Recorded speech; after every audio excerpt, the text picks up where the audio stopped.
இதே மாதிரி ஒரு வேலையை செய்வதற்கு பாரதிய ஜனதா கட்சிக்கு 28 வருடங்கள் ஆனது. குறைந்தபட்சம் 80ல் கட்சி ஆரம்பிக்கிறாங்க. 2008ல் தான் ஆப்ரேஷன் லோட்டஸ்ன்னு கர்நாடகாவில் ஒரு விஷயம் செய்கிறாங்க.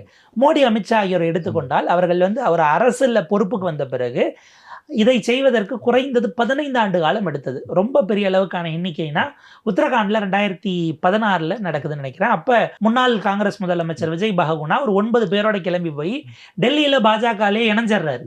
இந்த சம்பவம் ஹரீஷ் ராவத் இது ஏன்னா பாஜகவில் எப்போ அவங்க இப்போ பாஜக சீஃப் மினிஸ்டர் மாற்றுறாங்க. இதுக்கு முன்னாடி காங்கிரஸ் பண்ணோம்.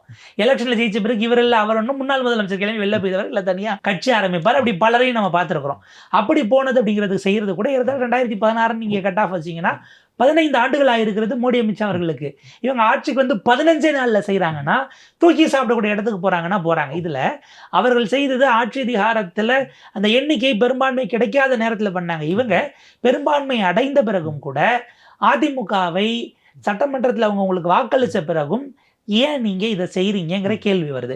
அப்போ இவர்களுடைய நோக்கம் தன்னுடைய அரசுக்கான ஸ்டெபிலிட்டிங்கிறது ஒன்று. இரண்டாவது, இப்போது அமைச்சரவையில் பங்கு கொண்டிருக்காங்க இல்லையா, இவங்களை நம்ம நம்பி இருக்கக்கூடாது என்கிற, அதை விட இவங்களை சார்ந்து நம்ம இல்லை என்கிற நிலையை உருவாக்கி கொள்வதற்கு இதுக்கும் அடுத்த நிலைக்கு போகிறாங்க. இதில் ஆக்சுவலாக அச்சப்பட வேண்டியது ஒன்றும் இல்லை. இன்னைக்கு அதிமுகவுக்கு நடப்பது நாளை காங்கிரஸுக்கோ விசிகாவுக்கோ அல்லது ஐயுஎம்எல்லுக்கோ நடக்காதுன்னு அவர்களால் எண்ணி பார்க்க முடியுமான்னு ஒரு கேள்வி இருக்குது.